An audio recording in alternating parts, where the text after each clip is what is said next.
You missed me when I was flunking out of college. You didn't know me. You didn't know me when I had a severe stuttering problem. You didn't know me when I could not talk outside of my house. You didn't know that when I went to the store, I couldn't say it. When I went to school, I couldn't talk. You didn't know I was teased beyond belief because of this severe stuttering problem until I was 15. You missed me when I flunked out of college. You missed me when I was homeless and I lived in a car for 3 years. You missed all of that.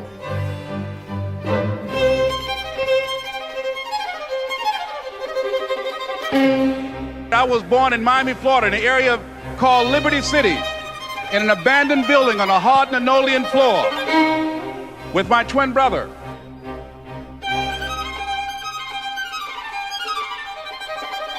So you turn your TV on now, you see me, you see, man, this dude is, look at him, he's balling, he out of control, he got TV shows, he got money, look at him, he living, oh man, but you missed me. You missed me when I was getting here. My mother got pregnant with me at 15 years old. I grew up on the east side of Atlanta in a neighborhood by the name of Kirkwood. Drugs, gangs, violence, you name it. And I came up in a 2-bedroom home, 14 people. We were 6 weeks of age. We were adopted. When I was in 5th grade, I was identified as EMR, labeled, educable, mentally retarded, put back from the 5th grade into the 4th grade, and stayed in that category until I got out of high school. I don't have any college training.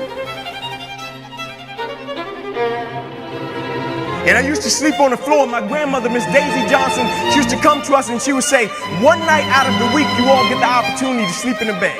There was 5 more of my cousins in the bed, and so we slept 3 to the foot and 3 at the head.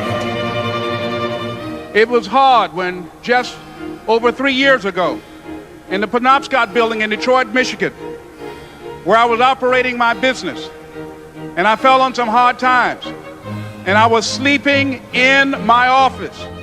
And it was hard coming through the lobby. And sometimes they would laugh. There's a guy talking about becoming successful. And look at him. He's bathing in the bathroom upstairs on the 21st floor. He sleeps on the floor. It was hard, ladies and gentlemen, coming to speak to people. And I was facing financial difficulties in my own life. I was behind on my bills and my dreams, and I'm saying to them, you can live your dream. It was hard, ladies and gentlemen. It was very difficult to pick myself up each day believing that I could do it. There were times that I doubted myself. And so as a kid, pretty quick, I had to make a decision of what I wanted to do with my life, because in that same house, I had 8 uncles, all 8 of which are still going in and out of prison till this day because they sold drugs and they were in gangs. And so I saw them selling drugs, but I also saw the outcome. And so I said, I'm not selling drugs. I'm not joining a gang because I see where that road leads to. Either I'm going to end up dead or in prison. I said, so my best bet may be to go to the NFL.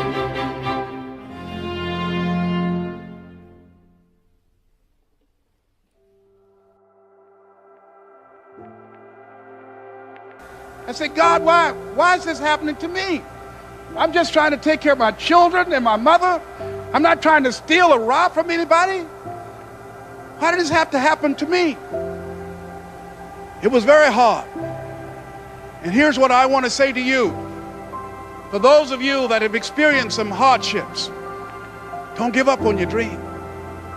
No one could have convinced me by holding on, by continuing to push forward, by continuing to run toward my dream, that one day I would have my own talk show.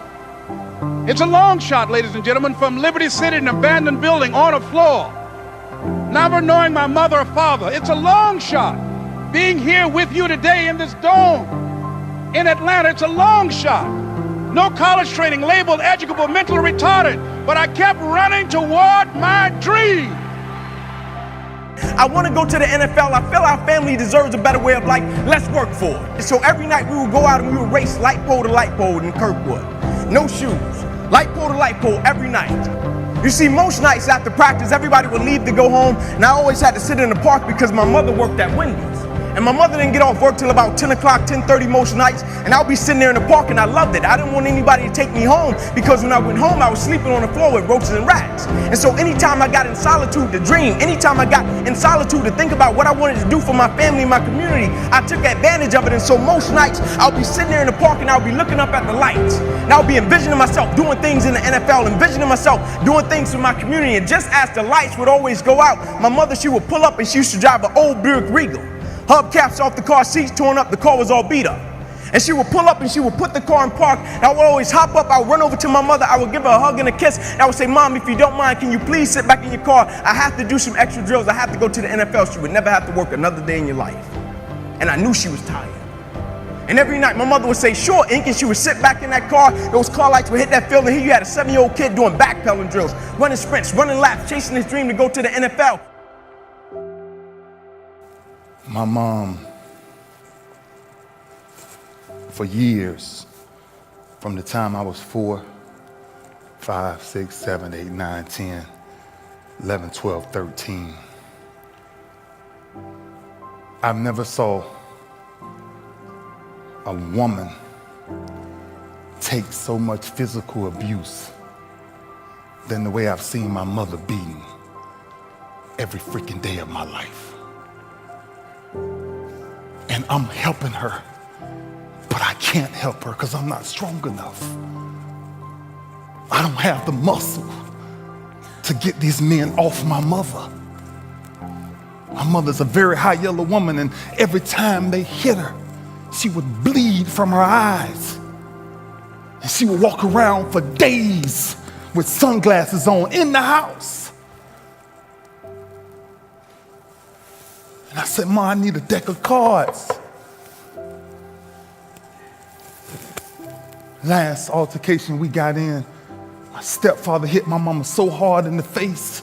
My stepfather hit my mama so hard in the face, I called her. And I looked at him with this rage and this pain in my eyes. Like one day. And I took this deck of cards. And I couldn't live in the house, so I had to live in the garage. And after this last altercation we had with this guy, I ran to my garage and I grabbed this deck of cards and I flipped a 7. And I started doing 7 push-ups. I flipped a 6, I did 6. I flipped a 9, I did 9. I flipped a 2, I did 2. I flipped another 9, I did 9. Until I got all the way through the deck. Jack, Queen, King worked 10. Jack, Aces 25s, and Jokers 50. Until I got sick and tired of what pain felt like in my gut. It didn't even matter to me no more. Because I started shuffling them all over again, and that's when I started doing my sit-ups. Because I wanted to make sure sports wasn't the reason why I started training. It was to make sure man never put his hands on my mama again. That's why I started doing what I started doing. Sports was a byproduct of what people started to see. It was the behind the scenes that was driving me crazy.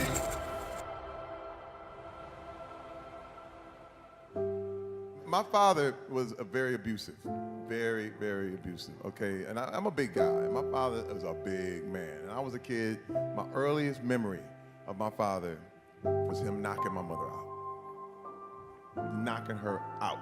And I felt so helpless when I was a kid that I said, I will never be that helpless, ever. So I said, I gotta get strong.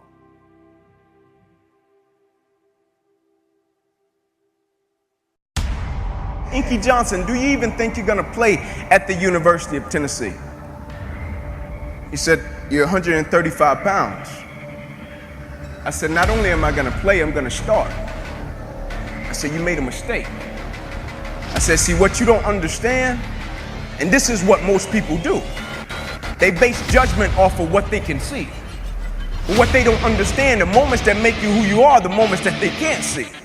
You see, anybody can be on their best behavior when somebody is standing over their shoulder, watching them, seeing if they're gonna do what they're supposed to do. But what they're reporting and see, you see, he could see I came from Crim High School. He could see I was 135 pounds. He could see I was 5'9". He could see all of the stats. He could see all of that. But what he never saw was when I was in the park with my mother when I was 7 years old. She was sitting in that Buick Regal at 10:30 at night.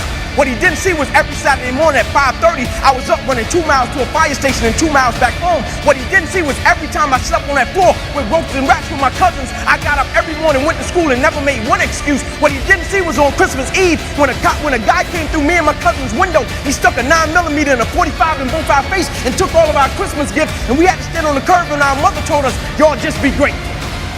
He didn't see that. And those were the moments that made me who I am. And so now his opinion didn't matter. His opinion would never become my reality.